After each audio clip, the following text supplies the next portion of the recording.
be forgot and never Let me just brought start by to downing this bottle of red mind. wine. Should old acquaintance be forgot and days of old lang syne? Oh, Let's go. oh. King of the castle. 4:20 p.m. on a Thursday. On a We've been drinking Thursday! Hey! Alright, Yeah. what's going on, everybody? Welcome back to Stack, episode 120, the podcast where we don't give a Is that fuck. how we're opening? Welcome to the end of the year episode. Brandon still gives fucks. That's good for him. Brandon, how is Camp Snoopy? It's being revitalized. Yes, I saw that Yes. in the newspaper this morning. The newspaper? Yes. Sorry, I still read the print. Is that weird? Okay. No, I moving think on. it is. I don't know how you get it. Do they toss it over Uh, your ivory fence in that That townhouse? paper boy's got a good arm, all right? And he makes the whole driveway right to my front step. So that's what's new with you, Brandon. That's cool. Chris, you had tacos for lunch today. How were they? They were delicious. I've anyone listening who is new to Mexican food, relatively new to Mexican food like me. What? I'm big fan of beer. Brandon, there is no Mexican food in fucking Hong Kong. Yeah. Mexican and Mediterranean. Brandon forgot this is a Not worldwide represented podcast, all right? Yeah. This is worldwide. I forget sometimes. There's no Mexican food in Japan either. That's what... They had every other cuisine except for Mexican food, and that blew my mind. You know? So, yeah. Well, What did you Asians get? are missing out. You got the birria tacos? Yeah, birria. I love birria. It's so good. Yeah, they were delicious. Yeah, been pretty chill day today. Just that, laundry, some organizing stuff, and Yeah. nothing crazy. Chris, you need to go to Del Taco and get their birria ramen. Shut up, man. I've heard of this fabled birria ramen from Del Taco. Brandon's favorite curious. Mexican food is I- Del Taco, I am bro. It is can't- not. I am certainly can't curious. stand it. Yeah, so it's, as you can tell, it's been pretty chill for all of us today. Yeah, it's lovely. Lovely day. And it's been a pretty chill year, 2023. Just kidding, it hasn't, at least for me. But we've had some good movies, right? I guess. Yeah. Yeah. Okay. What would you guys like? How would you comp the year of 2023 to other years we've had in cinema history? Is there any good vibes that you can like compare it to in terms Yes. of releases? Yeah. Yes. Tell me. 2017. Really? But, Really? But I'm saying 2017 was extremely top heavy. Like the good films are great. And then the good films, which there have been plentiful of, like make up the majority. Because this year, I mean, I don't know about you guys, but I really haven't been out to the theaters as much. I think Right. I've only seen 64 2023 releases as of this recording, which is probably like 30 or 40 less than I'm used to seeing. Damn. Yeah. I'm pretty low too. I'm at 77. And I feel like around December I hit 100. You know. Maybe it's like one because all the award season movies come out later in the year, Yeah. but also I think we're starting to see I mean maybe it's just us managing our time better. We're picking and choosing the movies we go to see That's a true. little bit better. I used to see, yeah. back when we were in college, we used to see everything.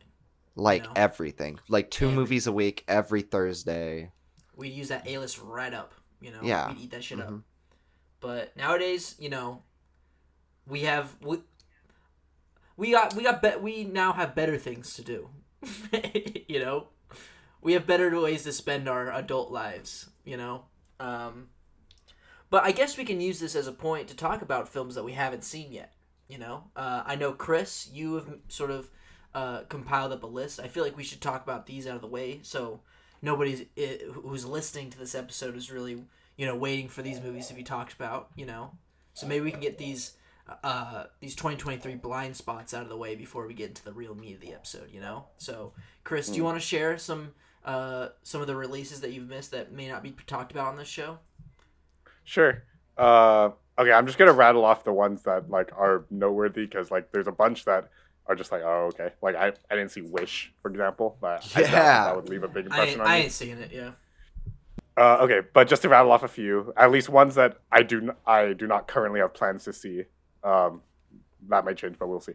Monster, Dream Scenario, Leave the World Behind, Zone of Interest, Migration, The Iron Claw, All of Us Strangers. I'm actually quite excited for that movie. Ferrari, Killer, and Maestro. I have plans to see Godzilla on Wednesday with Ethan. Yes. I might go see Poor Things on Sunday with Ange. So we'll see. But yeah, that's pretty much it. It's relatively slow rest of the year. There's a few little nuggets in there, but there's nothing that's making me go like, ooh, like that's a big one. Yeah. I got a list too. These are movies you won't see me talking about, but I am still super excited to see them, and I will. I hope to have seen all of these by the end of this year. These are like the top of my list for December. Still haven't seen The Killer. I don't know why I have been holding out on that. It's on Netflix. I can watch it whenever I want. Maybe it's because I'm like bummed that I missed like seeing it in the theater. Someone is making a ruckus in the kitchen. Sorry about that, folks. Poor Things. I'll probably see that sometime next weekend because it comes out. American Fiction. Looking forward to that one. Rebel Moon, Zack Snyder's new movie. I'm just like curious to see what the hell that is. Monster, like you said. Ferrari, like you said. Maestro, like you said. Perfect Days. Have you guys seen the trailer for that? The Wim Wenders movie. Yeah, that looks really good. I really want to see that. And then, of course, Aquaman and the Lost Kingdom. I'm gonna get high as a kite. Oh my! I'm gonna bring my snorkel gear, my swim trunks. I am ready to get wet in the ocean and explore the Lost Kingdom. Hang out with my boy Black Manta. Those are the ones that you won't see me talk about because maybe I'll see them and I'll be like, damn, that was actually one of the best movies of the year. I should have talked about in this episode. Maybe an episode down the line we can shout them back out again. Brand, do you have any big blind spots that you will be missing out on this year or this episode? I should say. Well, yeah, on this episode I do. I would say the movie. Wait, does that come out this year? No, it doesn't. Never mind. Iron Claw. It's getting a lot of good buzz for the performances in that movie. I'm really looking forward. Yes, Iron Claw, of course. Yeah. Sorry, I forgot about that one. No, you're good. Ferrari. I mean, I'm not a big Michael Mann fan, but I've heard some pretty good things about that one.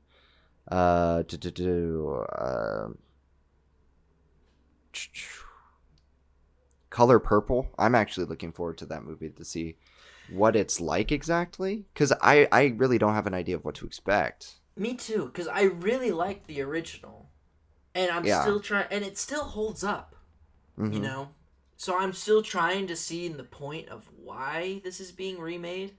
Right. I mean, Spielberg's producing it. It's now a bit more of a musical than it is, so I'm curious, but it's not like, I'm not at the edge of my seat to go see that, I don't know. Yeah. Zone of Interest. Yes. Leave the World Behind. Uh-huh. Whoops, one sec. The police have shown up to Brandon's house. It's okay. Yeah. Let it run. Let it run. It's fine if the police Okay. show up. Yeah. Leave We're the a World hardcore Behind. podcast like that. If we get arrested mid-episode, who cares? Ernest and Celestine 2. Really like the first one of that movie. Oh. Rustin. I'd really like to see. Mm-hmm. And there's a new Michel Gondry movie that came out called The Book of Solutions. What? Huh? Are you serious? Yes. Chevalier. I missed that earlier in the year. But in as far as what's coming out, I think Wonka, The Boy and the Heron, which I'm seeing on Wednesday next week, The Killer, and then my top two are Napoleon and Poor Things, Dude, which, I'm really curious to see what you think of Boy and the Heron. yeah. Yeah, it's been, I don't know. So, I mean, for those of you who don't know, I went to the premiere of The Boy and the Heron in Japan on July 14th, and I yeeted, I saw the movie, even though there was no English subtitles, and I watched it not knowing what they were saying, and I thought the movie was fantastic. You know, just trying to, like, piece together what was going on in the movie and everything. I had a really fun time doing that, and I think the movie's beautiful to look at least. And so I was really excited to rewatch it again. So when it came out this past week, I went and saw the dub, and I wasn't a fan, which is weird. And it's a weird ass feeling because I'm watching a movie that I used to really like, but now the characters are like speaking and they're explaining the world, and it just makes less sense to me. I don't know. I'm curious to see what you think, Brandon, but like, and Chris, you really you enjoyed it, right? I gave it 4, which Gave it is 4. funnily enough, relatively high. Yeah. Oddly enough. But everyone's praising this film. That's saying it's one of the best movies of the year. And Okay, I wouldn't say that, but yeah, it's a 4. It's a good 4. and I wouldn't even say it's even close to Miyazaki's like best of all time, because it's like I just found the building to be a little sloppy. I don't know. Maybe it's because, I mean, it's again his last movie, even though he's announced he's working on another one. Yeah, that's a lie. But people are being kinder to it because it could be. I mean, the guy's getting up there in age, so it's not like we don't get these all that often. We get a Miyazaki film every 10 years. Let alone a complete 2D movie, not just 2D without hand-drawn. 3D integration. Yeah. It's not digital. It's a hand-drawn 2D animated film that looks gorgeous. So, like, in that aspect, I get why people are so excited, but I'm curious to see how this film will age. Because I feel like I understand what Miyazaki is saying in The Boy and the Heron about his career and being an artist and the cycles of life, the life and death of a creator. You know what I mean? But accepting loss through that as being a creator as well. But I just feel like the world building. I feel like the worlds of Miyazaki's films are always so intricate and whimsical, but the way they explain it in The Boy and the Heron, I just found to be very it's like presumptuous. That's like the one word I can think of. Like they talk about things that don't make sense at all as if like we would understand it, you know? And I wonder if that's like if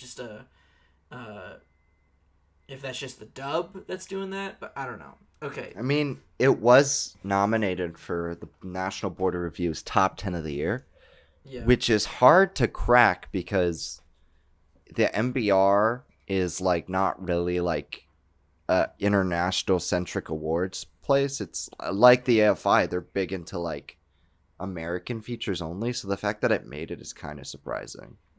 Yeah. Well, which makes me think it could get some Oscar buzz coming up here. I mean, obviously it's going to get animated feature, but if it gets animated feature, I'll be more than okay with that, cuz I still have a soft spot for this film just because of like my experience with it, you know. So if it wins all the awards, that's fine. But it was just really surprising to me how different I felt about it the third time I saw it. It's a weird feeling, you know. That hasn't really happened to me with a film before. But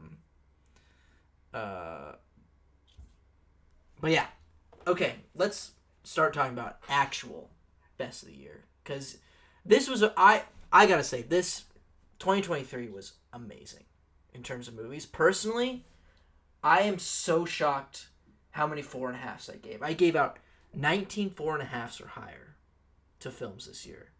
I ate this shit up. Okay. I had less. I had 5. I had 14. 5. Damn. Okay. Well, I've only had 1 5-star. I had 4 5-stars. I also have 4 5-stars. 4. Okay. Well, let's. So now it's not. It's a new year. It's a new format that we've done this best of the year. I feel like we should talk about, sort of like different types of movies that we love this year that are the best. I want to talk about everyone's biggest surprise. Ooh. Was there a film that just blew you, like that was such a surprise to you that you were like, that was one of the best movies of the year and I did not see that coming? Well, Does anybody have a film like that they want to start with? I have one that's like it wasn't my favorite. It's it's my 3rd favorite of the year, and I had a feeling I would like it. I didn't expect that I would love it the way I did. Right. This one was kind of an odyssey for me. My first film I want to talk about is Priscilla. Oh, say less, bro. Let's get into it. I was very surprised with this. For anyone who doesn't know, I've had an interesting journey with Sofia Coppola as a director. I've only seen 2 of her films thus far. When I say journey, it's short journey, I guess. So I had heard nothing but amazing things about Lost in Translation. Ethan had been talking it up for a while, and it seemed like in terms of subject wise and visually and all that good stuff, seems really in my wheelhouse. Yeah. I watched it. I liked it. I didn't love it. I don't know. I guess I didn't connect to it as much as I thought I would. Understand. But I still like found like the standouts nonetheless in that film for me was Coppola's direction, and considering she's a Coppola, that's big shoes to fill. So for a while I was like, okay, she knows her stuff, but I haven't been like wowed by her yet. I've heard great things about Virgin Suicides and Marie Antoinette. And I know she has many. I know she has some other films too, but I haven't really looked into them. And then I got news that Priscilla was coming out, movie about Elvis's wife, and I went kind of on a whim, just because I had some time to kill at the mall, and I was really taken aback by this movie. I was very impressed by how quickly you feel gripped by Coppola's direction. Even just like the detailing in her inserts and the femininity that comes through in even the most simple of images or moments or themes. It all feels very cohesive to me. And what she accomplishes is a really fascinating, like emotional portrait of this person, kind of going through like this kind of loveless, emotionally manipulative marriage. And the thing I found most fascinating about this movie more than anything is that the movie isn't so much like by the end of the film, you're not really in a position of like, oh, like Priscilla, like claim your liberty back, like it's not like a whoa at the end for her to be like, fuck you, Elvis, and then she dips, it's not like that. Yeah. It's much more emotionally mature because it treats her as a person and someone who is going through like a loveless marriage to someone who's, there's no way around it, kind of a dick. I was floored by it. I thought that was really well done. It's so sensitive, but also kind of confrontational at the same time too. I thought Jacob Elordi was amazing in this role. I think he's a star, but he's gonna be a star one day. Oh, yeah. I think he just needs to find that role, and it'll come eventually.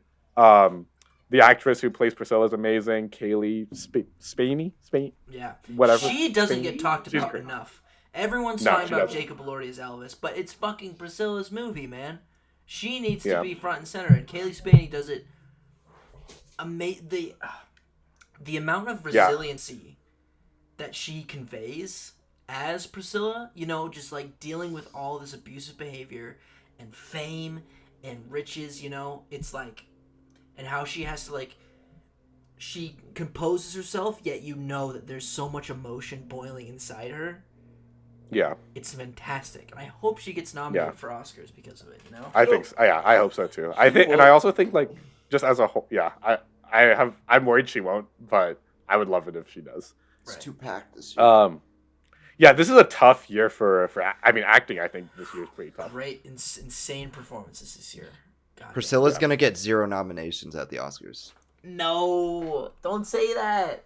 No, I'm going to. No, I want it. I want it at least for costumes. I think it deserves costumes. Costumes, hair, But and makeup, hair and makeup, year's come on. This year's also tough for all of that too. Yes. Yeah.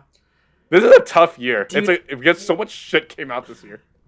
The Oscar noms this year are gonna be an event. I can't wait. Sure. Brandon, you should come over to watch them. The Oscar noms? There won't be traffic. Just drive on up. They're all there. It's gonna be like They're at already 5 a.m. in the morning. Come on. Can we just do the Discord thing again like last year? Or you could sleep over. Oh, I could do that. You could sleep over. It's gonna be next month. I think. Is it January? I'm pretty sure it's Yeah, like late you're right. January. Yeah. Because it was January last year. Yeah.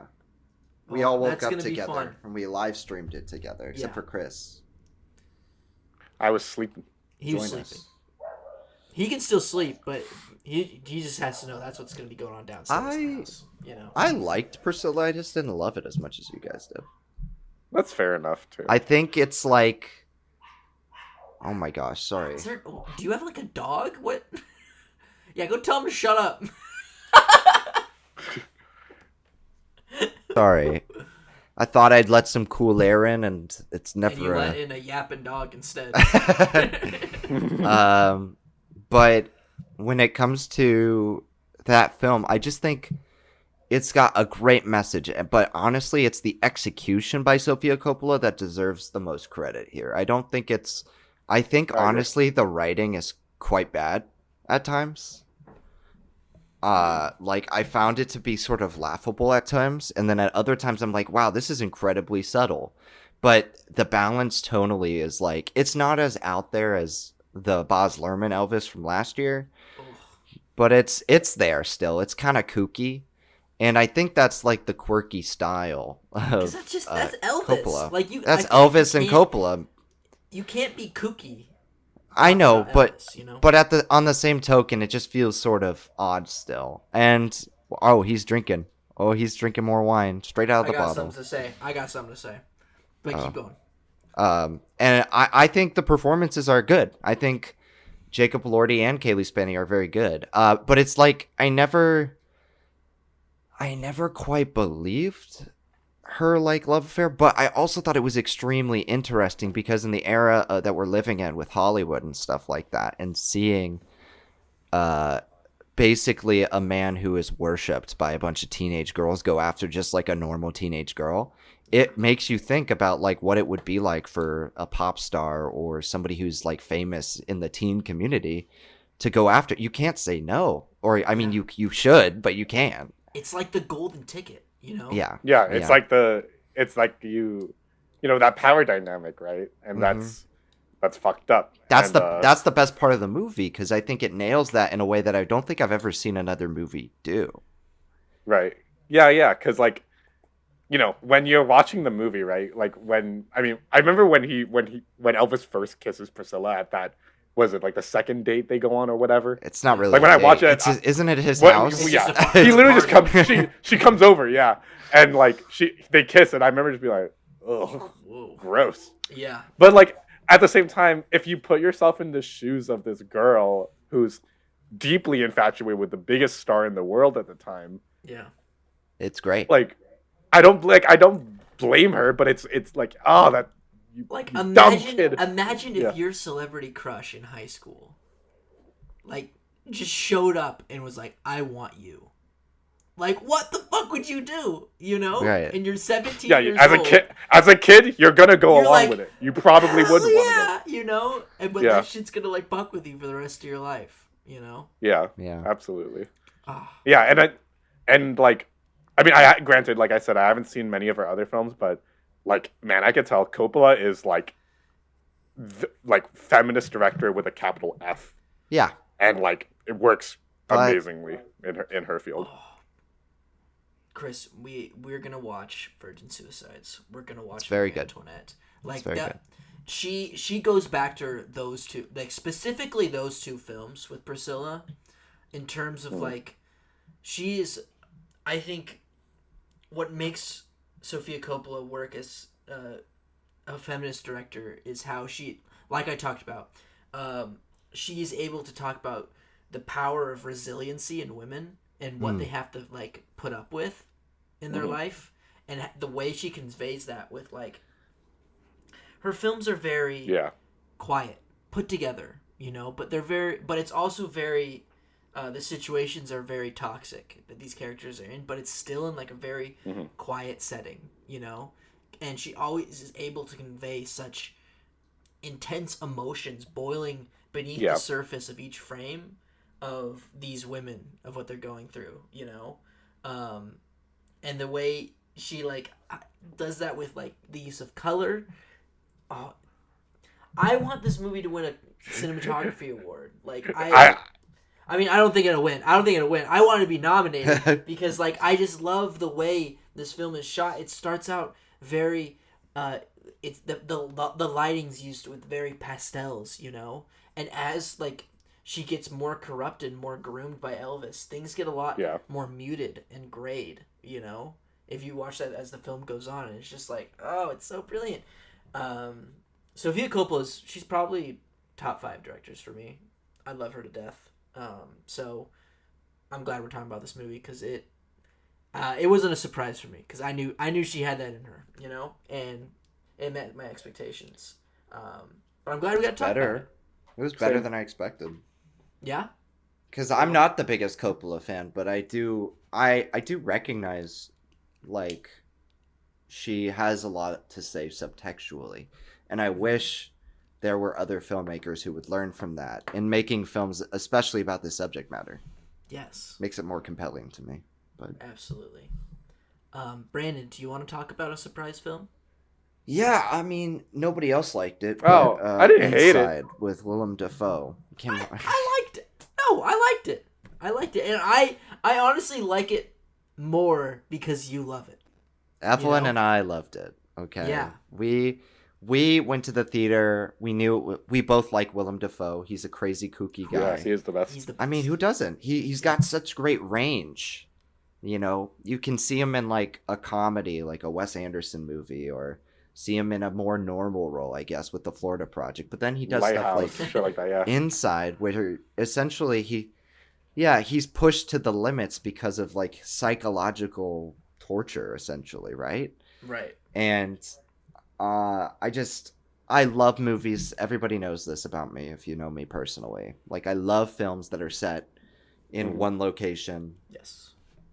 And force the director and the audience to get creative with how they analyze the film, analyze the words of the film, or analyze the situation. Because often when they're trapped like that, you're trying to find the solution to a problem, whether that be you're escaping a situation, or in this case, or maybe to solve something beyond just a regular like, oh, I'm trapped. It's more about the situation between two people. But with him, it's a one-hand show. He's like basically the only actor in this movie, and you're trying to see him survive and find ways to escape, and he goes through all these cycles of like grief, despair, loneliness, and it's super powerful. And yes, it's at times gross, and I can say it maybe is slightly too long, but I could have stayed in that world like for hours just seeing him try to figure out his way through the situation. But it also felt very Sisyphean, like kind of like a Greek epic. Like, this guy's trying to escape, and then he just keeps getting pushed back at every turn. Like, he's trying to ascend to the level of the gods. Yeah. And does he? In my opinion, yes. But you think he made it? You think he made it? Yeah, of course. Or he died, and that was his view of the afterlife. It could have been. But yeah, I love that movie. There's a certain genre of Willem Dafoe movies I've noticed where I'm lukewarm on it the first time I watch it, but the more I think about it, the more it sticks with me. And it's At this Eternity's movie Gate. and At Eternity's Gate, both about art also, because Yes. I to be honest, like, I have not stopped thinking about this movie's discussion with art. You know, I think that has stuck with me the whole year of, you know, he says, like, people die, cats die, but art persists. Art, Yeah. you know, I love movies that talk about art as something as the closest we can get to immortality. You know, that's why I love Babylon so much. You know, and the way this movie, I'm gonna have to rewatch it because now I'm like I'm breaking. I it have the down. Blu-ray, so I can You lend do? it to you. Yeah. Okay, because I'm breaking it down. I'm like it's like it's an allegory for like humans discovering art. I feel, you know, like in the dawn of man or something, you know, because it's about he's trapped in this space. Humans were trapped in this routine of survive, you know, but once Willem Dafoe gets into sort of the groove of things, you know, he figures out how to survive in this apartment, you know. But then he's bored. But then he's bored. So what does he do? He creates art, and then from art he creates a religion. He creates his own little religion, doesn't he? Right? Yes, he does. And what is that a religion about? It's about escaping. It's And not about that's what- escaping. It's about love. It's too. about a love, but it's about ascending. It's about getting up, you know? Because and all the things he thinks he can have once he escapes. You know? And that's like, is that human history? Is that what happened to us? You know? Is that what once humans like achieved, once we conquered the food chain and we're like, all right, we can like, we've done all what we can do. What's next? Like, we can now do stuff that don't benefit our survival. And anything that doesn't benefit our survival is art, in my opinion. And I feel like that's what this movie talks about. And while I did find it to be a bit long at first, I feel like I gotta revisit it because, you know, I've had a very existential year, thinking a lot about stuff like this. And that sort of conversation that's explored in the movie Inside has stuck with me, you know. Chris, you're a very existential guy as well, but I feel like we felt the same about Inside when we both saw it. So I mean, everything that you guys have been talking about so far, I fully agree with. I really do love the film. I mean, the thing that earned its 3 stars for me is its encapsulation of these existential ideas alongside its kind of commentary on art, its value to us as humans, and how, you know, what do we identify as art and what is and isn't, and all that stuff. Great, brilliant themes. I think conceptually it's amazing. I think the thing for me that where it loses me a little bit is I didn't, and this is also just me as a moviegoer, is that I tend to be like, emotion is what captures me as a film goer, and for me, Inside is less concerned with that, which is its own creative right. Yes, and as it's meant to be, and it totally, you know, that film. Well, I kind of disagree with opinion. that. Let him cook for a second. Yeah, I don't know. I didn't feel myself empathizing with the character or anything like that. I found myself grappling with it in the same way that I would like a lecture, which I think is, you know, a praise in its own way. But like for me, yeah, like I didn't find myself like emotionally gripped by it. Like if the movie ended one way or the other, it wouldn't change very much about the film for me. For me, the movies, like the messaging of the film was more what captured me. And for me, it wasn't quite enough to earn anything more than the 3 stars that I gave it. And 3 stars is still good. It's a 6 out of 10. So, yeah, that's it. I don't know. I don't have too much to say about Inside. That's above 50%. Yeah, no worries. What do you think, Brandon, in terms of emotion? What was the emotion that you pulled from it? Devastation. Just because I don't think it needs to be like this uplifting portrait of a man without love in order to have emotion, right? I think a lot of people and I'm not saying you do this, Chris, but I do think a lot of people would say, oh, like, if it has a positive emotional impact, that's when I'm more likely to remember something. Like, you know, the endorphins and serotonin you get when a story is satisfyingly and climactically told, you know. Look at the end of the Avengers saga. I mean, for any fan of that, I think most people would remember that because of the last hour of that film being an outstanding culmination of 23 years of work, not only in terms of fan service, but in terms of narrative, right? Mm. Yes. And we all remember it.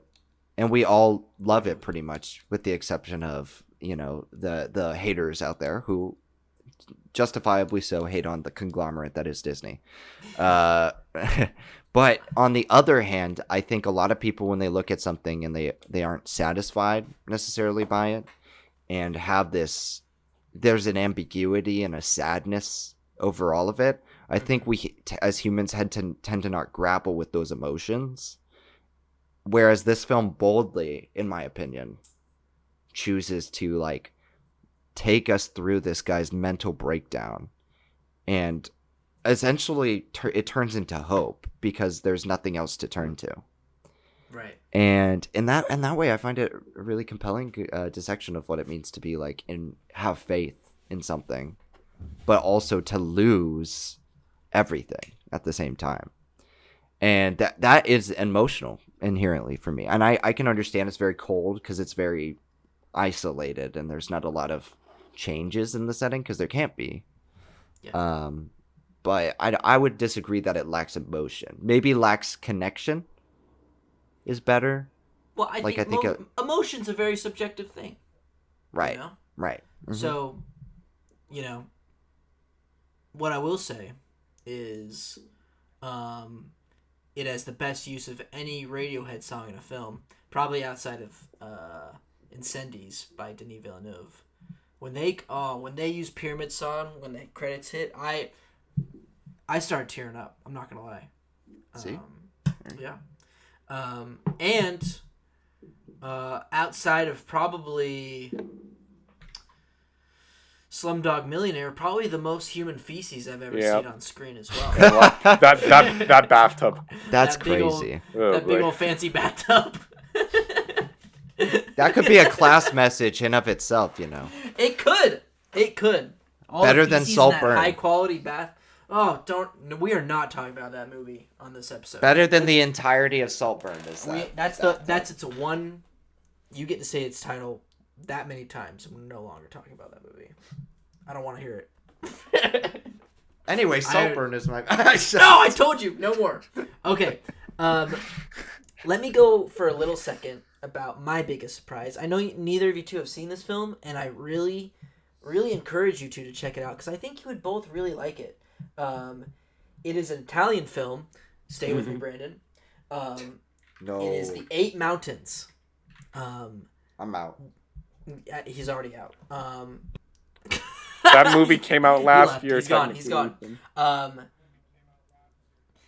Technically, but it had a wide release. I don't go by your rules, Chris. I'm sorry. Because it had a wide release. I also don't go by your rules. It came out in Italy last year, like in the winter, but it came out in. All right, let me pull up my 2022 list then. All right? Then I can dip into this. Hey, no, it's your rule. It's your some of rules, us have Chris. to be consistent. Whatever. It's your rules. What's that supposed to mean? Okay. What's that supposed to mean? The Eight Mountains. Incredible film. I watched it in theaters in April of 2023. How could I call that a 2022 movie? Anyways. No, I watched it in June. June of 2023. Anyways. It is an insane film that I feel like is perfect for... It's a very existential awakening for people both in their early life crisis, i.e. probably us in our mid-20s, you know, and our late life crisis, midlife crisis, sorry. Because it is about these two kids. They grew up in an Italian... one kid, he would spend the summers near the mountains in his this vacation home, and he'd hang out with his kid during the summers who lived on a farm in the Alps in Italy, and it sort of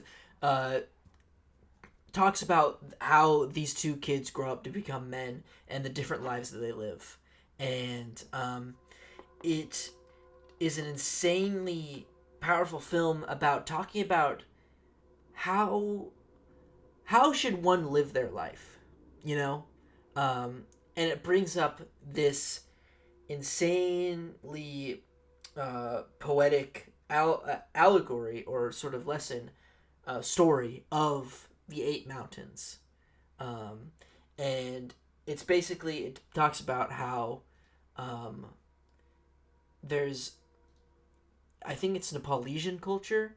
There's a story about a man who, in a world, there's basically eight mountains, and hence the story, the name, the eight mountains. But one of the mountains is the highest mountain, and it's sort of they pose a question of what is more of a satisfying life, because uh, in order to explore all eight mountains, that would take a lifetime, because it's an insanely long journey.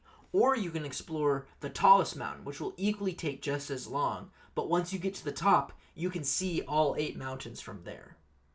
You know, so it's basically a story that uh, dives deep into this sort of thought experiment, I guess, by these two Italian men and their brotherhood and the different lives they live. Because we have one guy who decides in his world to climb to the top of the mountain so he can see all eight mountains. But then we have another guy who goes to explore all eight mountains, and this is all metaphorical. Because I don't want to give any too many details about the movie, but in that way, it was just really powerful for me because it came out in a time in my life where I was really struggling with, which direction in life should I take? Should I go visit the seven other mountains, or should I go to the eighth mountain, where I can just see the rest? And I just feel like it was a very underseen film this year, but thankfully I got my professor. Shout out to Katie Walsh, one of the goats. She loved this movie just as much as me. So she's like the only other person who I know who's seen this movie. I highly recommend you guys check this out. One of my favorites of the year. Just wanted to shout that out. Sorry, little rant over. Go check it out. Okay, so what is there a film you guys are just like, oh, this film spoke to me? Is there a film that you just like? If there was a film that would like capture 2023 for you, as a new release, what would it be? Chris, do you have a film like that where it's just like, what is your 2023 film? When you look at this year, what is it gonna be? I mean, it's probably gonna end up being the only movie I gave 5 stars this year, which was Past Lives. And that is... Okay, there's been some shit going around on Twitter where people are 180ing on this movie. Twitter says shit. All right, let's always do that. Twitter, if there is something, Twitter will be talking shit about it. Even if it's a 5 out of 5 movie like Past Lives. Okay. Past Lives. So cook with it. So anyone who doesn't know, Past Lives is a Korean American kind of like hybrid story. Tells a story of a girl named Nora who, growing up, had this best friend named Haesung. They grew up in Korea together, and then when she was a kid, her and her family immigrated to the U.S. And the movie kind of tracks these two people's relationship through 3 different moments in their lives where they meet each other. Once when they were kids before she left to America. The second time when they're kind of more like young adults when he comes to visit, and then as full-on adults when they're kind of, I'm guessing, in their mid 30s, I'd say, when he visits a second and final time. Okay, so what really works about this movie for me is a lot of things. One of the biggest things for me, though, is that, and Ethan and I have had this conversation a billion times about how we like to see life kind of as this uh kind of as this ongoing endless series of interactions where you meet people. Think of your life as like a line on a Yes. graph almost. And then throughout life, as you know, time goes on, whatnot, you will intersect with a bunch of different people, whether that be people at school, people on the street, the guy who serves you your burger in and out, anything, any little fleeting interactions. There's a bunch of those. You will probably not notice most of them. However, every now and then you'll have these interactions with people who have fundamental changes to you. Some of them are around for a long period of time, others not so much.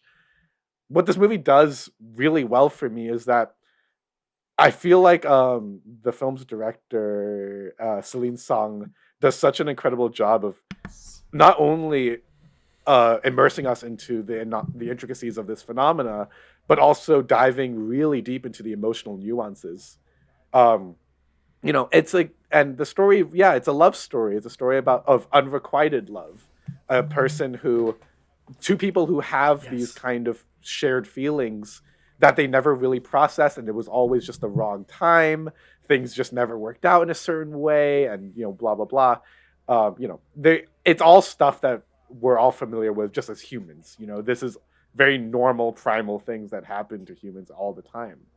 But what really elevates the film is how sensitively it's Yeah. approached and how maturely it's approached. Because Nora, at one point in this movie, she has a husband, but this husband is not like the like going out and seeing this, and because that's such a toxic way to think about life. Yeah. Because and very just like, And oh yeah, of course he's stereotypical, I jealous, feel. right? Yeah, but no, this movie does such a good job of approaching it with like a sensitivity of like, you're not a whole person's life. You are part of someone's life, and like by the end, I don't want to give away too much just because this movie did not get the biggest release, so I'm sure there might be people listening who have never seen it. There's a scene in the end that broke me. I went to go see this movie with Angelica, and when the movie ended, we like usually Angelica and I will like when a movie ends, we turn to each other and go like, "Oh, that blah blah blah," dead silent, and the theater emptied, and we just sat there. And then by the time the credits were done rolling and the lights came on, we looked around, no one was there, and we both just stood up and hugged for like a good like minute. Because yeah, this movie also touched me in a very personal Yeah. place because there have been relationships in my past where I have been through something like on some level similar to what Nora goes through in this movie. Also, there's also a great subtext theme about immigration in this film, which is so sophisticatedly interwoven into the film, and I guarantee you most people did not pick up on it. Yeah. So, yeah, I could go on about this movie forever, but I'll spare you guys that. Yeah, I have nothing but good things to say about this movie. I think it's beautifully directed. There's people who are like, it's so emotionally undercooked, and I'm like,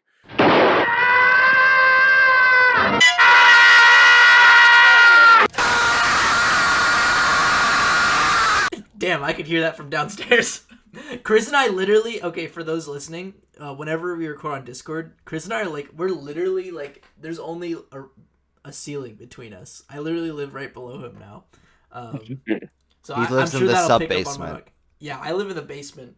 Or does Chris live in my attic? That's a question for, leave a comment below what you think is the correct answer. Past Lives. Good One movie. of an incredible movie. One of two movies where I would say there was water in my eyes throughout the entire duration of the film. Chris, I loved.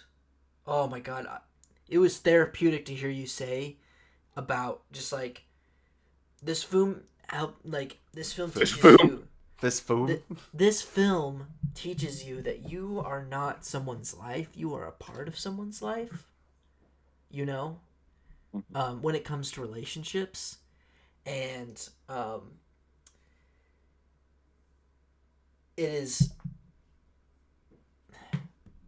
it is an intense lesson to learn.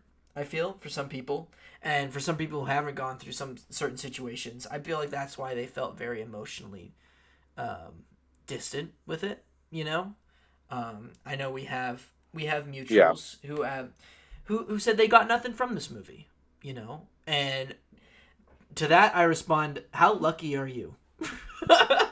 You know, how lucky are you for you to see this relationship between these people and all the intricacies of how they interact with each other, and again the resiliency that they feel, because you can feel such intensity between these two characters that they have to bury down because okay, No, yeah. I think they're frankly unlucky.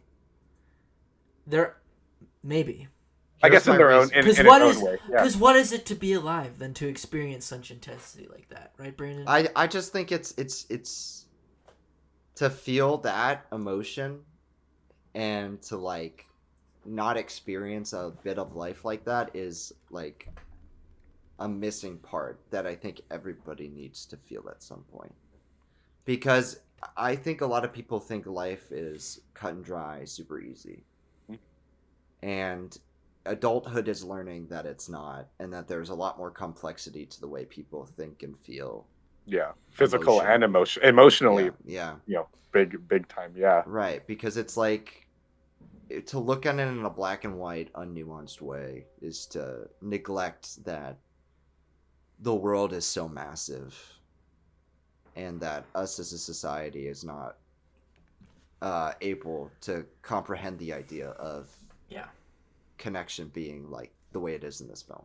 So, but the way it talks about what things will be like in another life, that's how the movie ends, like maybe in the next life, this concept of innuo, right? That's what it's called, innuo. Yeah, it's like you're someone you're bound to, almost. Yeah. Bound to by Kanye West. You know what I'm saying? yeah. Like in its own way, this movie does have like a similar thematic element as Everything Everywhere. I mean, but Everything Everywhere takes it in a maximalist direction. Yeah. But this movie kind of takes it in a more realist direction. It is kind of nihilistic, though.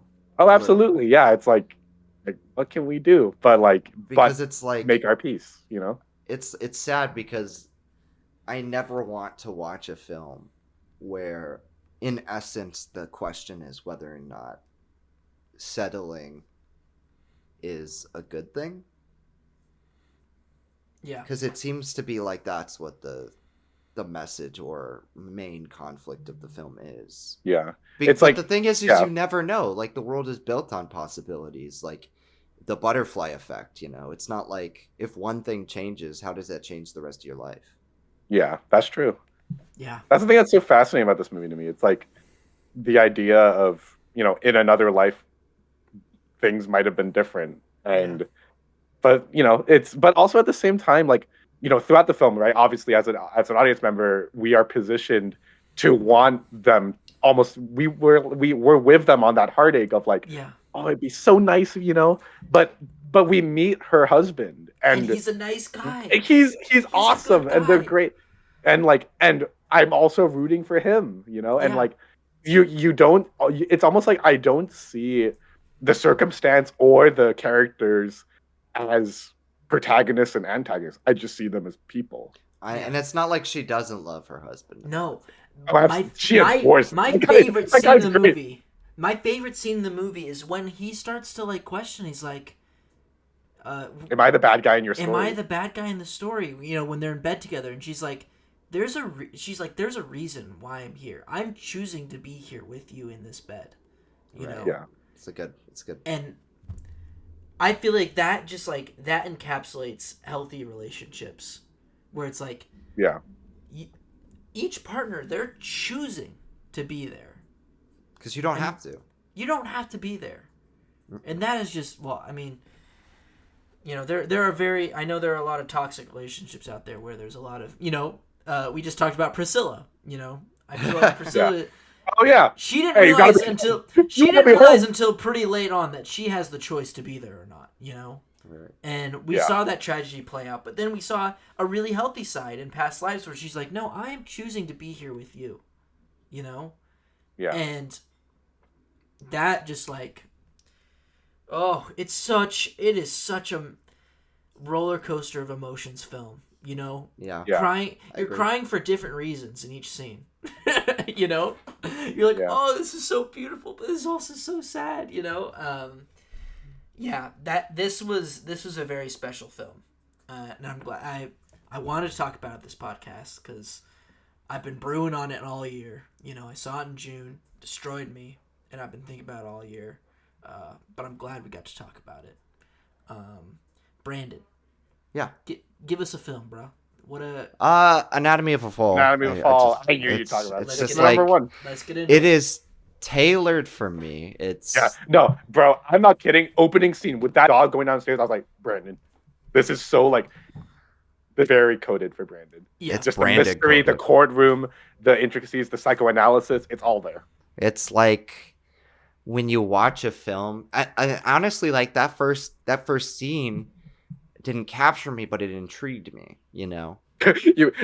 Well, what's that Django quote again? You had my Uh, you had my curiosity. Yeah. but now you have my attention. Right. And that's how it felt when I was watching Anatomy of a Fall. It was like it felt like the more that was revealed and the more that the director and writer and performances are playing with what's going on and what's revealed in the story. See, I love it not when a director makes themselves known stylistically, but when they are an active reason for the conversation being had. So in this movie, it's like the slow burn and unveiling of information, but also the very precise and like meticulous choices made when it comes to showing that information. Yeah. Okay, if we're gonna show the opening scene, we're showing it from a certain perspective, right? And then when we're unveiled to the public what's happening, we are in the public shoes. We're not in their shoes personally yet. Right. And the way it switches between them is like masterful. And I think often we get carried away with the term masterpiece, especially in modern reviewing and critiquing. Like so often it's like, oh, they just throw that word around when something is the greatest of the filmmakers' It's well work. done. Yeah. If something's good, it's people say that. I think it absolutely nails like every choice it makes aesthetically in this movie to the point where it nails the subjectivity discussion much better than a movie Ethan, Joey, and I loved last year or the year before that, which was The Last Duel. Yeah.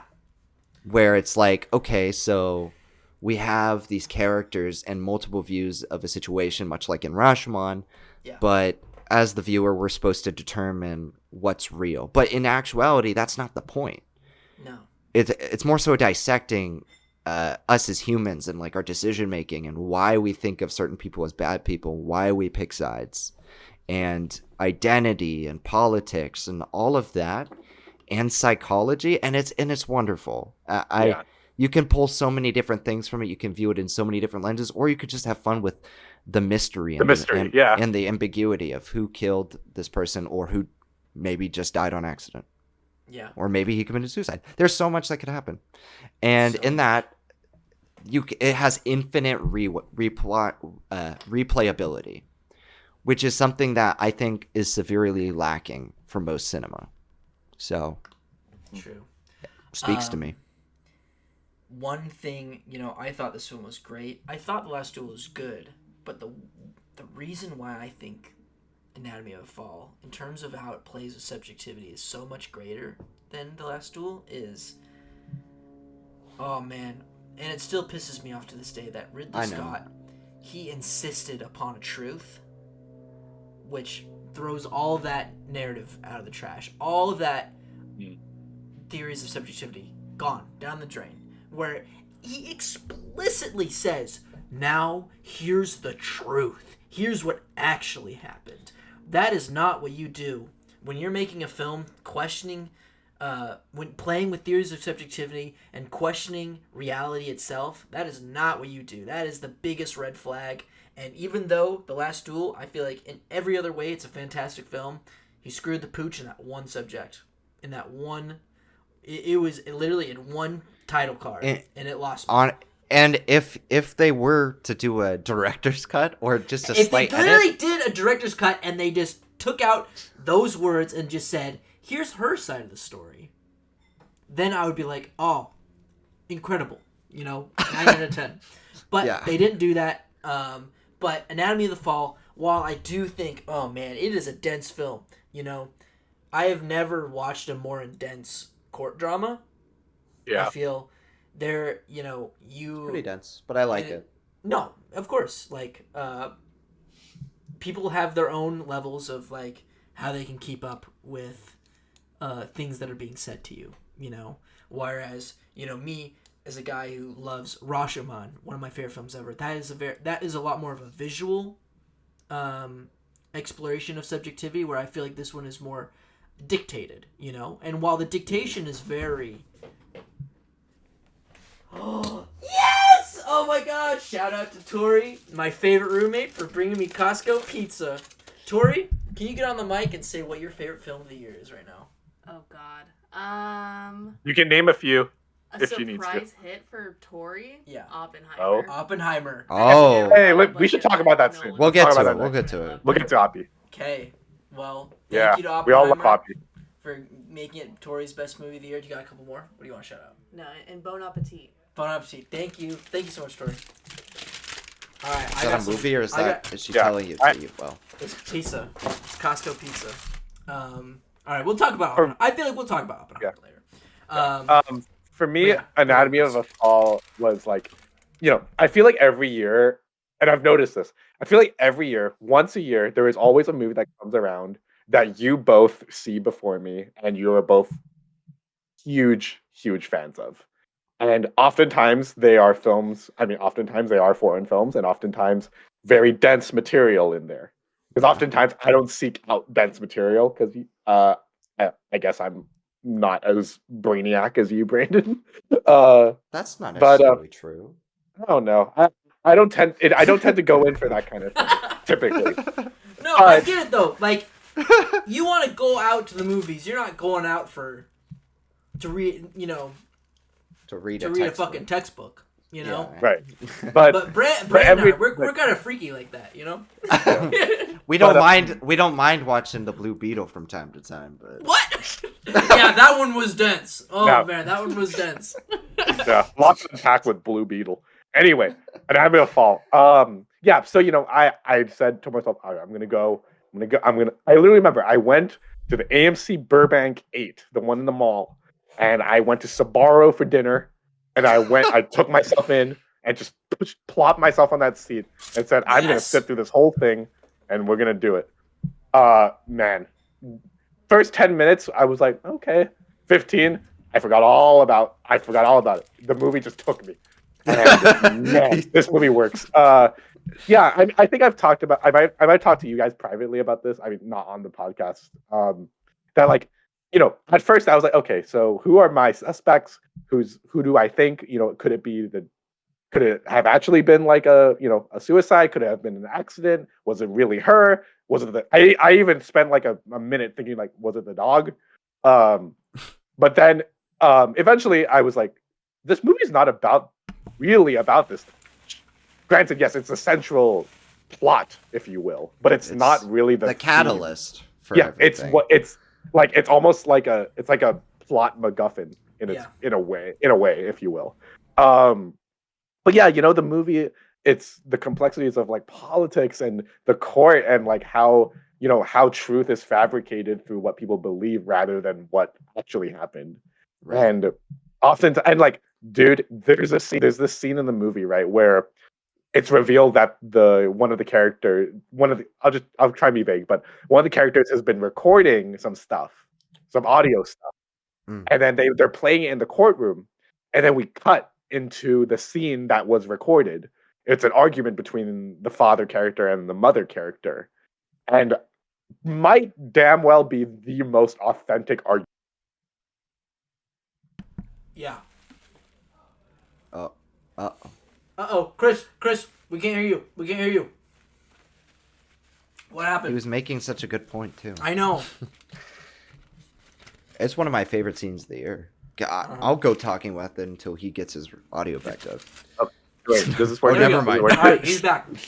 Okay, we heard it's one of the best arguments. Yeah. So yeah, by far one of the best Past Lives arguments. nails that too. But Yeah, it's just so good, and like it's so like raw, you know what I mean? And like I love that it starts kind of like, with there's like a hostility, but not like all the way yelling yet, and then and then you feel it so authentically builds to that climax, and I don't know, there's just so much at play. There's a tenderness to this film. There's like a almost like an implied like kind of not really implied even just like suggested like feelings between the woman and her lawyer, and like there's all this stuff that like plays into like crafting together these characters that feel so authentic. And by the end of the film, I could not care less how the actual thing happened, because I have so much other material to go off of in terms of the characterization and what it's saying about truth and reality, and also like the courtroom stuff. Also, the actor, whichever actor played the prosecutor in the red one, bald guy, Holy fuck! What a dick! hated that. He's such a little He did weasel. such a good job playing like one of the. I just wanted to beat the shit out of that guy. But that's a good thing. Yeah. Oh, he's happening. He's Chris. No, you're muted again. What's going on? I mean, he's right though. Yeah. For those listening, Chris was throwing his arms up everywhere. He looked pretty bad. That guy was a dick. Still can't hear you. We hate Isn't Discord. I think it's crazy that the character, right? No. No, I'll be shaking my head to Chris if we can hear him. Brandon, you keep talking. Okay. So, I think it's insane that this character, right, is presented this way, and the evidence when they show, it's not even just how the scene takes place with what it shows of the argument and what you just hear from it, like the physical shuffle that they don't show, right? It's also that the way in which they delineate that information to you as a audience member. And like, for example, it's really like compelling to see the director showcase that the main character has essentially been lying, not only to the audience but to the people in the film, or vice versa, and to just drop it so nonchalantly on us, and it makes you recontextualize the rest of the movie. Right. But yeah, I love that movie. I love that scene, frankly. So for me, what turned this film around for me, I thought it was just going to be a whodunit, just a simple whodunit, until it came to this scene between the kid and the woman who, was assigned by the court to watch over the kid, and the kid's telling her, he's like, what am I supposed to, like, I don't know what is true. He is unsure of what he experienced, and he's really confused. And she tells him, pick the truth that makes the most sense to you. Mm-hmm. Oh, okay. There we go. I hear you. Okay, let me finish my point, Chris, and then you can go back. Yeah, go ahead. And she says, pick the truth that makes the most sense to you. And for me, I was just like, that's it. That's what it is. That's fucking life. Truth is. That's what, like, that's why everybody fights about everything these days, because we're all raised in these insanely different backgrounds, and when we're introduced to such complex situations in our world, it's hard for us to decide what's true and what's not, especially in such a digitalized, globalized society, that people only choose the truth that makes the most sense to them. And of course, like, that truth is going to seem like gobbledygook to other people, but that's just how it is. And it is a hard thing to, like, accept.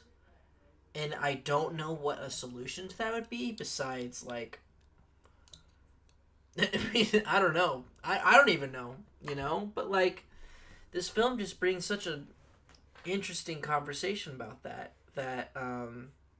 I just feel like everybody needs to see and just reevaluate, and after you see it, reevaluate your own truths and reevaluate your own beliefs. Like, is this thing that I am thinking is true simply because that just makes the most sense to me, and maybe do more research to make that truth change. It's like what is it? And I'm shouting you Unconscious out. bias. Yes. And I feel like that's happening a lot in Israel and Palestine. And I gotta say right now, I feel like we didn't take a stance last episode. We did talk about Israel and Palestine last episode. Free Palestine, okay? Learn the correct truth. I know there's a lot of people who stand with Israel, and that truth makes sense to them because of how they've been raised. And I get it, okay? But open yourself up. Do some reading. Look back on history, okay? And you'll see who's really like the ones suffering here. But again, like, that's just me. Just do your research, okay? Sorry. And see, that's like the first thing that I thought of when I got out of Anatomy of a Fall. I'm just like, this is what's happening in our world right now. It's an allegory for what's happening in our world right now, because people can't decide what is the right thing to believe in right now, and it's creating a lot of tension, and it's losing people jobs, which is scary. It is horrifying. I like Red Scare 2. shit. I don't know. Maybe I won't be coming back to AGT after talking about that. I don't care though. Fuck it, we ball. Only 10 people listen to Stacked. It's fine. I'll be okay. But If we blow up, you lose your job. That's powerful cinema right there. To get that sort of shit out of you. So please, if you haven't seen Anatomy of a Fall yet, please go check it out. Okay. Before we get to Hoppy, let me talk about my bread and butter of this year. I already know. You already know. No. Okay, I don't want to talk about it, but it's still my favorite film of the year. I just feel like it's important to talk about. Guardians of the Galaxy Volume 3 is still my favorite film of the year, just because of sentimental reasons, okay? But that's not saying it's a bad film. I'm just saying it's a good film that just I will never forget because of the point in my life where I was at when I saw the film and what it was saying to me. And I find it surprising that every time a Guardians of the Galaxy film comes out is always during a big turning point in my life. Did it again. They back at it again. So that's why it's my favorite film of the year. But if I were to pick a true best of the year, oh my god. Holy shit. Godzilla -1. It's so insane. I don't even know where to begin with that film. Just because I am in just pure disbelief that it is a Godzilla film to begin with. But it is also an intense post-war character drama about dealing with guilt and PTSD. And talking about what Japan did during the war. It's weird that, like,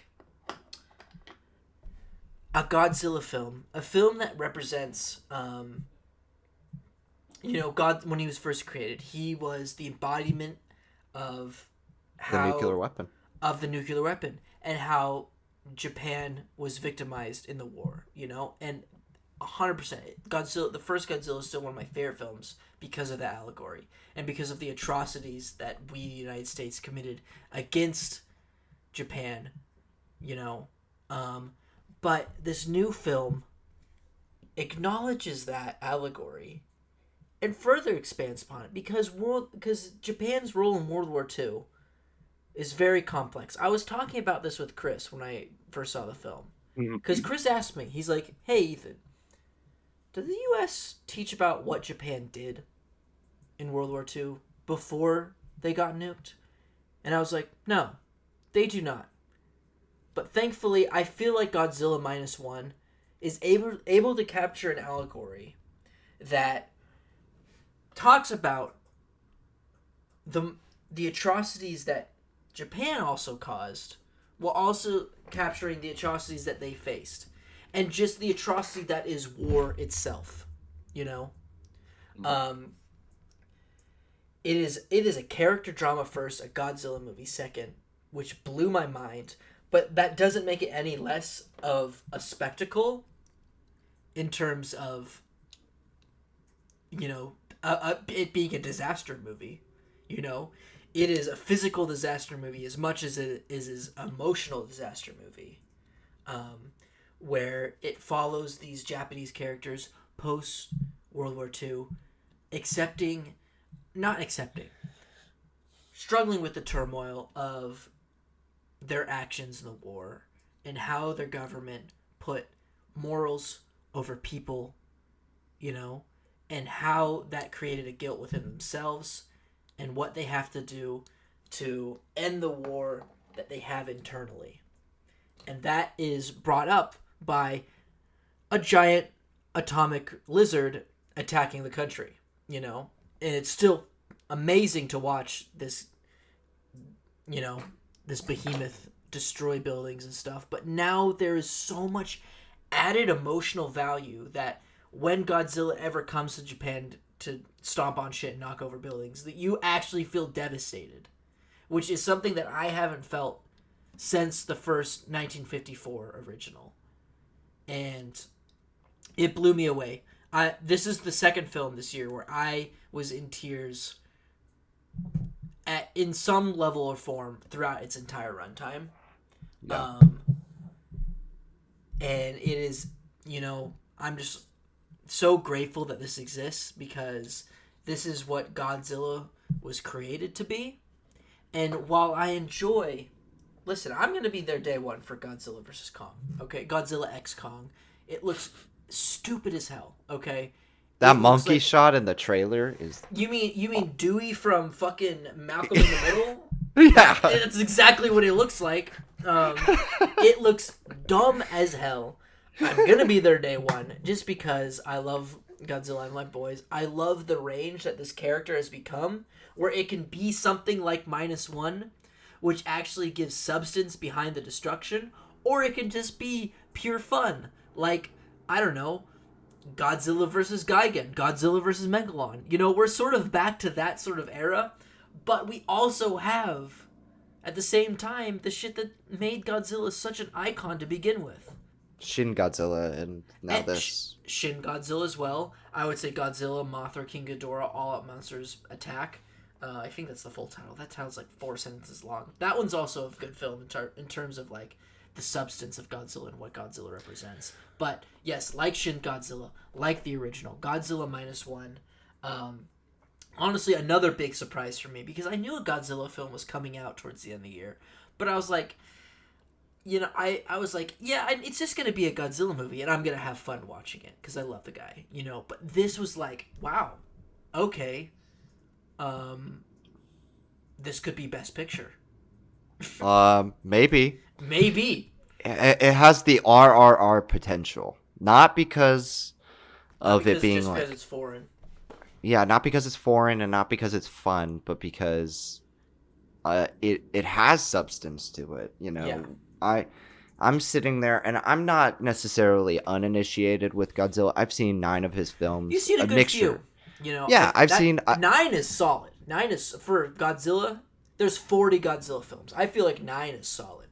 Yeah, so I've seen a breadth. You know, I've seen I haven't seen the 1998 one, and I haven't seen a lot of the 80s ones, but I've seen some of the 60s and 50s ones that Ethan showed me, Final Wars, and then the modern stuff. Right. And frankly, I was stunned by this film. I saw this. Everybody who knows Ethan and I, we used to live. Well, I still live, but he used to live in our apartments, which are next to the Norwalk, near the Norwalk. You saw this at the Norwalk. And I saw it at the Norwalk, and they didn't even play it on Dolby or an IMAX there. They played it on the smallest screen. Yeah. It was like probably like 50 seats in the house, and every single one of them was filled on a 2:30 in the afternoon matinee showing of this movie, and or 12:20. But still, that's crazy. On a Sunday afternoon, everybody was seeing a Godzilla movie. You look in the audience, you see people from all different walks of life, and that's already a plus. People are cheering during the Nicole Kidman intro at this theater. what? And Yeah, in this point in time, nobody does Yeah. that anymore. Yeah, even in LA, not many people do that anymore. And I'm sitting there and I'm like, all right, maybe when this movie hits, or maybe if it doesn't, we'll see. But I'm sitting there and I'm getting chills, like, and it's not even just chills and it's the sound even was crazy in this theater. Like the presentation is not great at the theater I go to, Right. often, because it's basically just because it's proximity and it plays a lot of the newer Norwalk releases. I'm just gonna say it. Yeah. But I get it. It's the closest one, so I don't. Yeah. blame you. And so I went, and it had probably the best thing I've ever seen out of a theater there. Not in terms of the quality, and that just goes to show you the power of this movie. I got goosebumps throughout, and not just at like the moments where Godzilla is wreaking havoc, but just like character moments. And it's so super strange because often in Godzilla movies we're left cold by the characters because they're empty cannon fodder and they're just small pieces in the goal to stop the creature or stop the bigger creature at play. Yeah. And there's nothing to do with themes, maybe a little bit of touching on like the nuclear or they're association. Here for commentary. For just commentating on what Godzilla's doing, because Godzilla can't talk, Exactly. And it's not only that, it's just a clever, very clever film in how it like defeating him, but also the idea of not being able to, because he is a god. Like, this is the only movie I've ever watched where I'm like, it's like a god being. In other more movies, than it's Shin just, Godzilla. I feel like the same though, because I feel like Shin Godzilla. I'm like, this is a deity. No, I feel like in that movie he is less than a god, but more than a monster. Whereas in all of the other ones I've seen him in, it's like, oh, it's just a giant monster. Right. That is an allegory. And then when it comes to this one, I'm like, this is like an ancient being. This is the first time I've ever thought that. Yeah. And I know that's the point. It's just, it's never reached out to me, but it's like the missing link in terms of humanity, but like a godlike creature. And it's like a myth, and it's proper. And the goosebumps you feel there's a scene in Ginza in this movie. Right. That shook me to my core. All the character stuff there, but also all the destruction was like, I sat there and I was shell shocked. So 40X, here I come. 40X, you madman. Chris, I do have some things I cannot. Yes, please talk about it. But I'm just gonna say I cannot take you. I cannot wait to take you to this on Wednesday. And Joey's coming too. He says he wants to go. So exciting. I don't even know how to begin talking about this, because for me, I was intrepid to go into this movie when I first heard that this was coming out. Well, let me first say, I've heard all the raving reviews, especially from you guys too. So on that merit, I'm interested. But I did have some level of hesitation to go seek out this movie, because not even because of Godzilla or anything. I think Godzilla's awesome. I've only seen a handful of his movies, but I mean, I've liked a good number of them, and I've always enjoyed myself, which is great. Yeah. But the thing that kind of made me a little like, I don't know if Godzilla -1 is what I'm like. For example, Ethan, Wednesday's is effectively my last day with you guys. Yeah. I was like, is that how I want to spend my last day? But yeah, and what kind of made me feel a little like, oh, do I really want to? Is this is a big discourse going on in Japan about whether or not this movie, and I've seen perspectives on it from all different sides. I haven't seen myself, so I can't weigh in really. But I've heard some people say being concerned because some people have called Takashi Yamazaki. Am I pronouncing this correctly? Takashi Yamazaki, the director. Takashi Yamazaki. Yeah, some people have described his work as being quite nationalistic leaning, and as someone whose family was directly affected by shit that happened with Japan in World War II, I'm not a big fan of over leaning into Japanese victimization. But although granted, I'm very much against atomic bombs. I think that's obvious. But yeah, I've heard some people say oh, this movie and this director, they lean towards the Japanese right-wing nationalistic side, which is a rising force in Japan right now. And also like, whenever every now and then when I see like it's complicated because, and this kind of ties into Anatomy of Fall, where it's like perspective, right? Because like Japan never had to take accountability, never had to take a huge amount of accountability for the shit that they pulled in Asia at the time. There was no Nuremberg trials for Japan. I feel like the world saw their Nuremberg as the bomb dropping. Exactly. Where and I feel like so there needed to be a greater discussion. Yeah, and like that, and mind you, stuff regarding like what Japan did to China, Nanking, I don't even need to get into that, Philippines, Singapore, all the way down Southeast Asia, that isn't not addressed, period, in Japanese education at all. Not even a little. And so, for me, I'm like, okay, I'm not cool with that. But no. I've also heard that this movie does a really, and from you, Ethan, like I've heard from you, and I even read some stuff online that they mention it, and they do like it's part of the story of them reconciling what they did and what happened to them and what they're facing now with Godzilla and how that ties kind of everything together. Yeah. And my curiosity's through the roof now because now there's like forces outside of the film itself that I find really fascinating to grapple with. So now I'm very curious, and we shall see on Wednesday. It's tough because like the main character of the film is a kamikaze pilot. This isn't a spoiler. It's a kamikaze pilot who is too afraid to kill himself. And so I feel like that is the baseline of like, what did this country actually think of human life? Where it put ideals over human life, and I feel like that is conveyed through what they did in the Philippines and what they did in China. And what they did to their own citizens to push these ideals. So I'm gonna warn you. I'm like, it is very. I feel like the conversation is a bit more towards. This government took advantage of us, of the Japanese people, and they have to. And so conflicts are resolved through private citizens. It is very anti-government, which I love. That's good. It's crazy. It takes such a unique approach to the world, which is something you during don't that era. see in Japanese Godzilla films. It's always the government. The government, they got our backs. The military, they'll figure out something to destroy Godzilla. But it's like, no, these are private citizens. We can't trust the government, so we're gonna take care of this threat on our own. And I can't wait for you to see it. Yeah, that's interesting. Okay, that leads us really well into. Honestly, this would be a fantastic. This would be a fantastic double feature. Of watching Oppenheimer first, then Godzilla minus 1 second. Okay, let's talk about Oppenheimer, and then I feel like we're an hour and a half in the show. We're having a good discussion. We're having a good discussion this week. Yeah, people. So. It's a big year. It's a big discussion, so I feel like people won't mind. But this is another poster child of 2023 cinema. I feel. Yeah, Oppenheimer's huge. Oppenheimer and Barbie. They're the king and queen of 2023.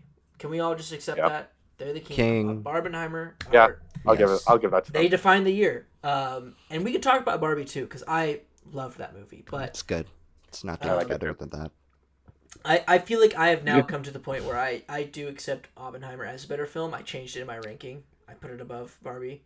But that's not to say that Barbie isn't an amazing film, because I love... Oh, yeah, that's okay. I love what it has to say about gender politics and how we sort of have to respect each other, on both sides. It's very of course it's a very women focused film, about all the shit that women have to go through. I mean, America Ferrera's monologue in Barbie, I'll never forget that, of just like all the shit that they have to go through, and just having that message underlined with a really fun and bombastic film with amazing characters like Barbie, like Ken, my boy, that song. I hope it wins Best Original Song. But we love Barbie here, but we want to talk about Oppenheimer Brandon, stop licking your He's 4K licking of his Oppenheimer. 4K. Do you want to just so you can stop licking it? Just talk about Oppenheimer for a second. Well, like, again, I'm not the biggest Nolan fan, you know. Yeah. I like his movies. I'm not a hater or anything, but I don't hold him to the God standard. As I'm sure there's a lot of people who are like very interested in getting, and I'm not against them. I just think they get lumped in the same category together. Zack Snyder and Christopher Nolan as like these gateways for action movie fans. But I think Nolan's but Nolan is so much more subtle. Sometimes he is with his work, and I think he has more variety than somebody like Zack Snyder. No offense to either of them. I don't think either of them is particularly bad, but Nolan really blew me away here. Literally. I've only seen this film once so far, and I saw it opening night with Barbie. It was like an IMAX theater, packed house, and it just I cannot forget anything in that movie. Yeah. That's a good way. Right. Like it makes you. It's like in Clockwork Orange when they're showing Alex the video of like all these atrocities happening to make him sick. And this film has like a way of doing it because you're not seeing it from like the most penned perspective, because World War II is one of the most storied areas of U.S. history alone. That it seems like everything at this point has been covered, you know? Oh, right. Did you guys freeze? Okay. No, we're okay. We're okay. Sorry. Okay. I'm just looking at my notes. And then with Oppenheimer, you get this like behind the scenes approach where you see like the ugly side of it all. In the international approach, like one, it's a race against the clock to finish this weapon before anybody else. But it's also the moral questions that go into like worldview, celebrity, becoming in essence a god, humanity playing God. I mean, that's the hook of the movie, based on his quote and American Prometheus. Yeah. But it nails that. And as a historical drama, it moves. I know, Ethan, that was your big complaint with the movie, was the pacing. But for me, originally. Because then I saw it a second time, and once I was like, I knew what was going on, it clicked. You know, I was locked in the whole movie. Right. It's like, for me, it's like you're stuck in this situation where you have to do it. Not because you want to do it, not because the filmmakers want to make it a fast-paced film, but because there is just so much information. There are so many characters. Blink and you'll miss it cameos of like, it's like one of those 1960s ensemble pieces, like How the West Was Won or something like that, where like they'll just have like a scene with somebody like Casey Affleck or somebody, and they'll steal the show. And it's classic in that way, and what it's saying is just great. I mean, that last scene, woof. I think it may not be my favorite movie of the year, but that has my contention for my favorite scene. I think it's number 3 on my rankings. But man. 3 and 2, it goes back and forth. So yeah. Right now for me, Oppenheimer is number 2, and it's a very like the difference between. Like my 1 and 2 this year, like I think if I rewatch Oppenheimer and I love it as much as I did, it might bump to a 5. Yeah. But yeah, dude, this movie, it captures so much about this character, in the sense of like not only like on like a personal scale and like his kind of moral journey, let's call it that, odyssey of like being someone who initially, right, you know, as a scientist, he's probably in the shoes of like fight to create something that can help end the war and save lives. But then the larger implications when he starts to grapple with what he has done, that's really well done. And I think the movie does such a good job of condemning him for it, you know, because at first, you know, like when the bomb works, like, you know, you have that shot of him taking off his hat and the American flag is flying and all that. And but like, it's almost like and it's like, oh my god, the most devastating scene of this year. Yeah, absolutely. The fun fact, in the scene where he's in that room and the people are stomping and all that, and then the quote unquote bomb goes off in that room, The woman. the proverbial bomb. The woman whose face is peeling, that's Nolan's daughter. Yeah. And apparently that was just a touch he threw in as like a little personal like thing for him as a director, as like realizing his nightmare version of it. Yeah. Yeah, and it's also a great political thriller. The McCarthyism aspect of this film is great. I love the intertext between his love affair with Florence Pugh's character, and like my favorite scene in the movie, maybe just second to the closing scene of the film, is when Emily Blunt's character confronts him in the forest when he's having a panic attack after he finds out that, spoiler alert, Florence Pugh's character had died. Yeah. And she tells him, I'm paraphrasing here, but she tells him like your feelings won't justify your action, and people will not forgive you for your feelings because of your action. If that something like that. No, yeah. I love that intertext between the bomb and that, because largely speaking, they're basically the same thing, just prompted to a physical scale versus an emotional scale. Yeah. And yeah, it's just like there's so much weight behind this movie. You really feel the implications behind everything that Oppenheimer did, and like it resonates today. All of the stuff, we're still grappling with it. And like, I mean, knock on wood, we don't have to grapple with it physically. But this guy, he made it possible that we have to one day. We'll see. And just tune in 5 years from now, we'll see. Yeah, just all the little like symbolism throughout the film, like the water dropping on the water, like the droplets of it spreads, and like the visions of all that stuff. Also, all of that, like the physics stuff, where like, do you remember towards the opening of the film? I think he's laying in bed and they have the thing. I literally have Spotify open and I'm listening to that song on repeat as we're talking about this film right now. Can you hear the music track? Yeah, and you have like those lights like flickering and vibrating. All practical. Like that.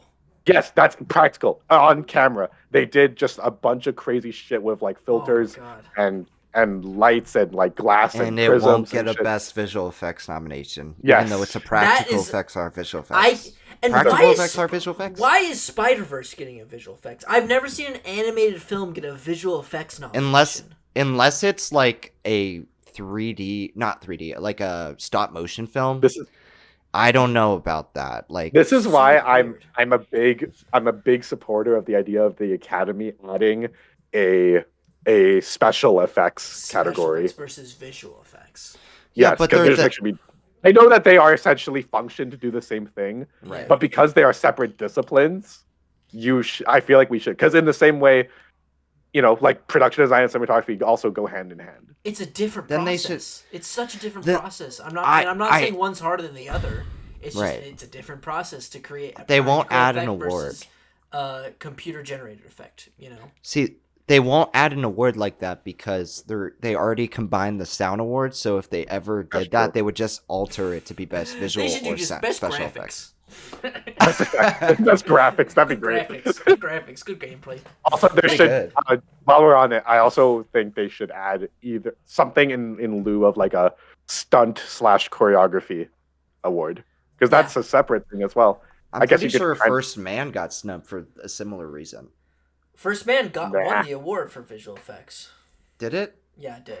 I remember. It beat out something big that year. It beat out Infinity War, which I thought was That's crazy amazing, because like that movie made Thanos a real person, and I was like, that should win, because I never believed Thanos was like not like real, But then First Man won, and I was like, okay, that's fine. Okay, Oppenheimer, fantastic film. Do you think it's gonna win Best Picture? Yes. If I had to put money on it, I would say this one. I think so too, and I would be 100% okay with it. See, but here's the problem with that.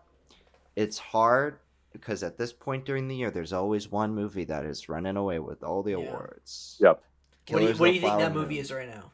Killers of the Flower Moon? Yeah. Yeah. And I think Oppenheimer is a sneaky... It's just, I've never met a single person who at least is in love with the film medium who's hated that movie. Yeah. There's only one person I've met in general who's disliked that movie in the general public, and they were like, it was just too slow and boring.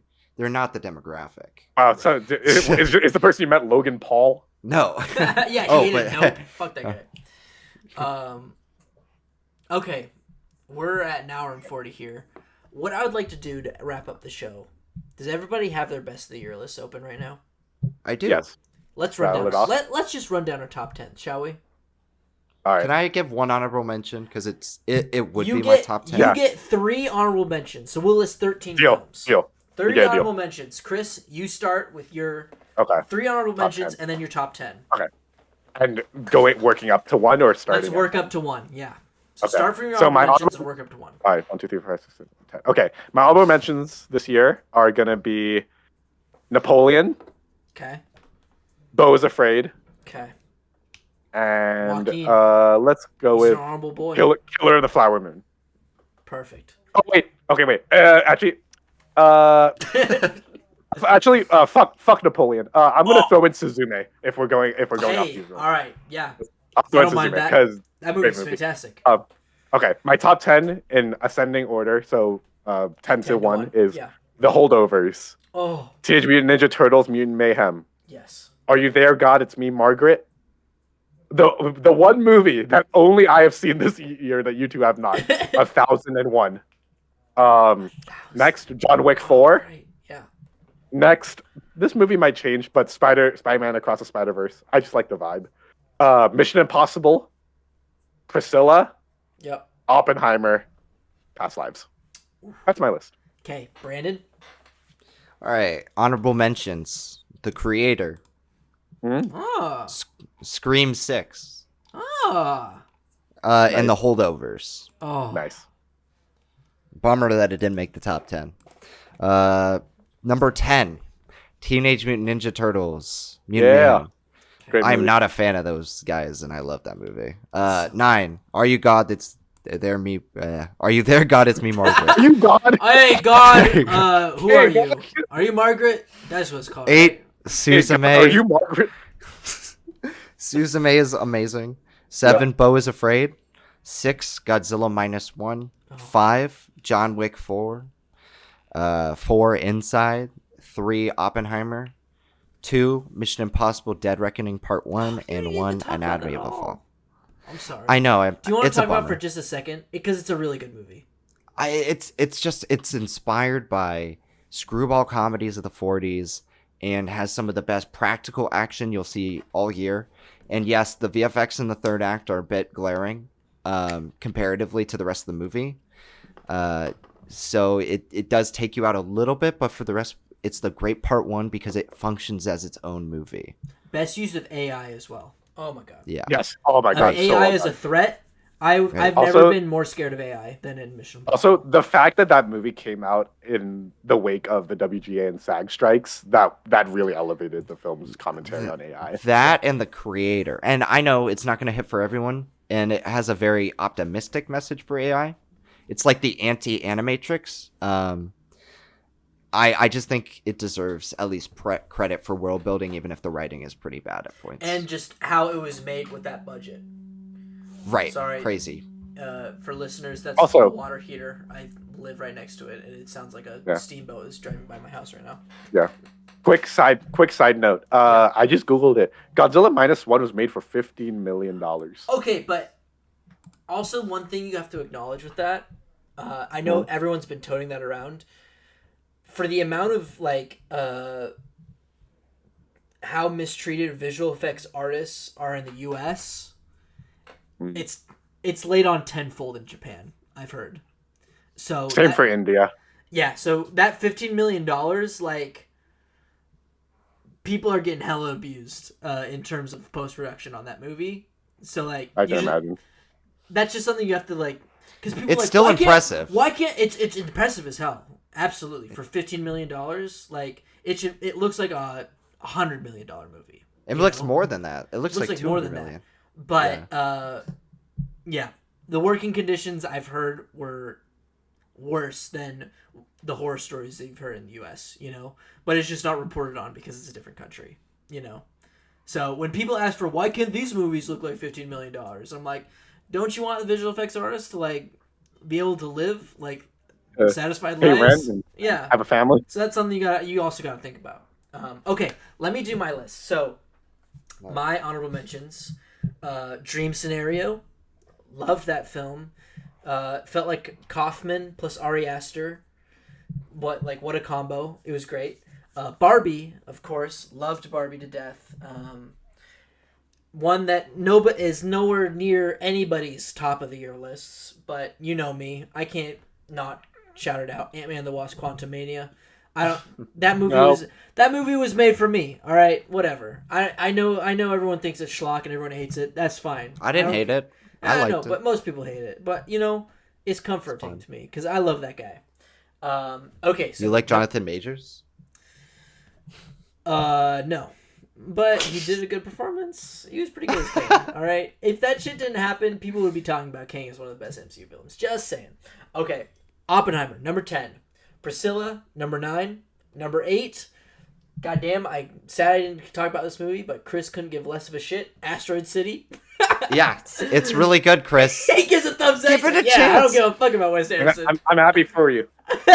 Ethan, the Blu-ray of it, beautiful transfer. Oh my god. I almost bought it the other day, but I'm like, is there gonna be a Criterion for it? Because I would rather Have there have it been as of a his past Criterion. 3 films? Yeah, that might be a decision I have to make soon. We'll see. After the new year, I'll probably make that call. Okay, number 6, John Wick 3, the most insane, outstanding. John film Wick in the 3? 4. Sorry, John Wick 4, chapter 4. Holy shit, action. The action genre was changed after I saw the film. Number 5, my ultimate comfort film of the year. This is my second ultimate comfort film. That I understand why people won't put it on their list. The Super Mario Brothers movie. Okay. Just as someone who grew up playing all the Mario games, that was just like, it was a dream come true to see that film. Okay. Number 4, Past Lives. Cried the whole time. Number 3, The Holdovers. We talked about it in the last episode, so if you want to go back to After Hours. We talk all about The Holdovers there. Incredible film. That was my ultimate comfort film. Now, number 1 and 2, it really depends on how I feel next Wednesday, because it could be number 1. But number 2 right now is Godzilla -1. It could be number 1. We'll see. And then number 1 is Guardians of the Galaxy Volume 3. I love that group of weirdos. They mean the world to me. So to have just one of the most satisfying conclusions for that group meant everything to me, and that's why it's my number 1 film of the year. Killer ending, too. Killer Yeah. ending. And maybe just an ending to the MCU. We'll see. Unfortunately. If that's the last good MCU movie, I'll be okay with that. You know what I mean? I'm just like, hey, that's where it ended. That's fine. I'll watch all the way up until Endgame, and then I'll watch Guardians of the Galaxy Volume 3, and I'll be good. That's like the epilogue to it. See, that's a more proper epilogue to me than No Way Home or Far From Home, which people say are either epilogues. of the two. But yeah. Okay, so that does it for our big end of the year episode of Stacked. Please leave down in the comments below what your favorite films of the year were. I love looking at everybody's lists and what they thought were their favorites. Subjectivity is my favorite. What you thought, if it's completely different from mine, all the better. I love looking at all that stuff. Something loud is happening in the kitchen right now. I'm so sorry. We got a loud roommate. I'm going to shout him out. Chris knows who it is. I know exactly who it is. Brandon, I bet you can. Brandon, guess who it is? Guess who it is? Who's the loud fuck in the fucking kitchen? I would say it's Justin. No. Okay. Oh, it's Jerry? All right. Way off. Way off. Way off. And he knows it too, but that's fine. We'll live with it. Anyways, okay, so thank you all so much for listening to this. We're going to go on another break just because it's the holidays, so this is going to come out the 17th, I believe. Then we're going to have a little break because, we're all going to go celebrate the holidays with our families. And then we'll be back. Our next episode, we're going to be talking about what 2024 is going to be looking like for us. I'm just going to write that down. What that year things to look forward to. The things that we're going to be looking forward to the most. I can't wait to talk about that next That's going to be fun. Next year's looking nice. Yeah, so listeners, get ready your list too. Get ready to join in on the conversation in the comments for that. So, happy new year. Happy end of the year. We did it. We survived 2023. Another year survived. Glad we could finally be back to celebrate it on Stacked, So see you guys in the new year. Thanks you all so much for listening, and we'll catch you next time on Stacked. Bye. Bye. Bye-bye. You guys feel that earthquake? No, what?